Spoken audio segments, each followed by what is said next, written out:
Good morning. Magandang umaga sa inyo mga kamanay. Maray na aga sa mga Bicolano. Today is Wednesday. Maganda ang panahon ngayon dito sa amin. Ayan o, sumikat na ang haring araw. Ayan, mainit. Super init. Sumikat na ang araw. Kaya mahapdi na sa balat yung init. 9 pa lang ng umaga pero tirik na ang araw.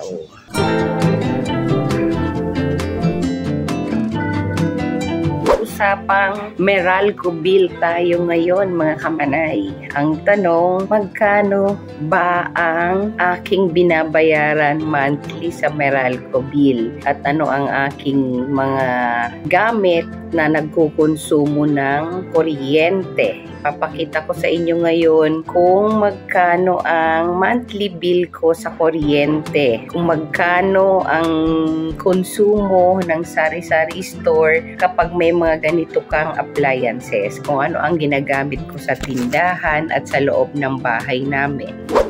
Ayan, meron akong freezer na ang nasa loob niyan is tube ice. At meron din akong ref na ang laman naman yan ay andyan yung mga tataas ko, ayan yung mga processed food, processed meats, tulad ng hotdog, tocino. Tapos, ang sa baba naman yan ay, ayan, may mga soft drinks na dibote, alak.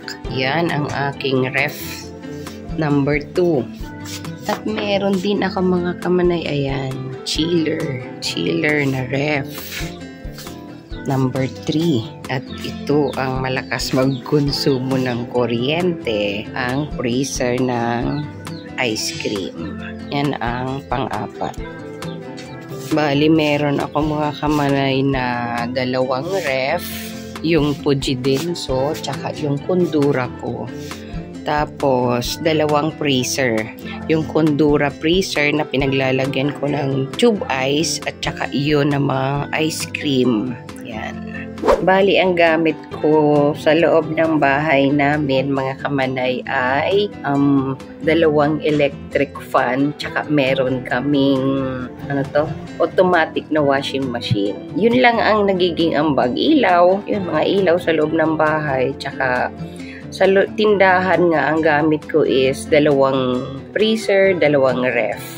Yung aircon, meron kaming aircon, kaya lang hindi ako nag-on ng aircon. Talaga nagtitipid ako sa kuryente dahil gusto ko talaga mababa yung bill ng kuryente pagka dumadating siya para hindi ako nai-stress sa bayarin. At usapang bill ng kuryente, yung mga nabanggit kong appliances na ginagamit namin sa tindahan, magkano nga kaya ang bill ko sa loob ng 1 buwan? Yan ang aking i-reveal sa inyo mga kamanay, o sa mga may planong magsari-sari store dyan or sa mga kasisimula pa lang. Ito po, isi-share ko sa inyo kung magkano ang bill ko kapag ganito yung gamit ko sa tindahan. Diba may mga katanungan pa sa inyo dyan, magkano kaya ang konsumo ng 2 freezer, 2 ref? Ito po, pinag-aralan at inobserve ko talaga siya. Hindi ako gumamit ng aircon, talagang electric fan lang ang gumagana sa amin. Sa gabi, 2 electric fan at sa umaga, madalas 2 din. Tapos, yun ang ref ko sa tindahan. Yun na yung tuloy-tuloy na naka-on.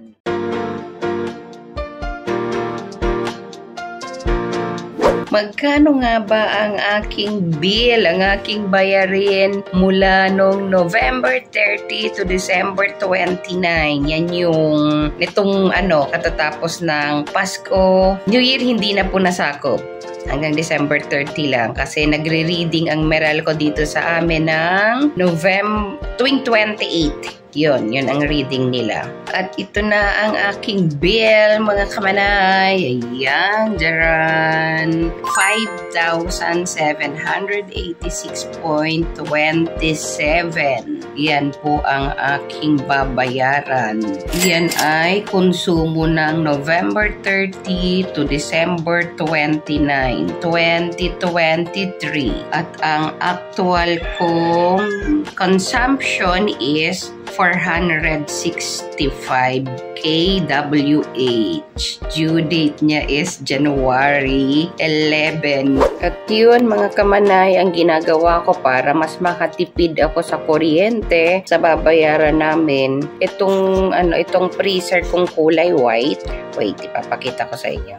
Ginagawa ko dyan, mga kamanay, pagkagabi, pag closing time na kami, mga 9:30 PM, ino-off ko siya. Nalagay ko siya sa 0. Ayan, naka-0 na siya. Tapos, i-on ko siya ulit pag-gising ko na sa umaga. On ko na siya. Tapos, yung number niya is naka-minimum lang. Lahat ng ref, naka-minimum lang siya para talagang konti ang konsumo ng kuryente niya.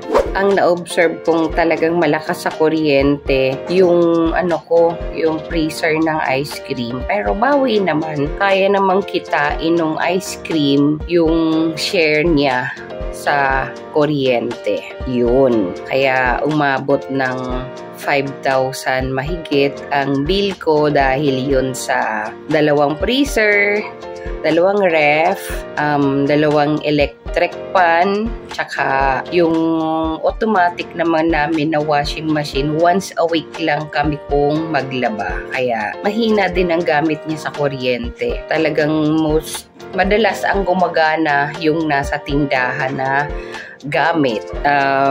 Hoping na nakatulong sa inyo, mga kamanay, ang aking shared ideas tungkol sa kung ano ang gamit na nag-aambag ng bill ng kuryente natin, ano ang malakas gumamit at magkano ang bill monthly kapag ganon ang appliances na nasa tindahan natin. Yun, mga kamanay, hanggang dito na lang ang aking vlog.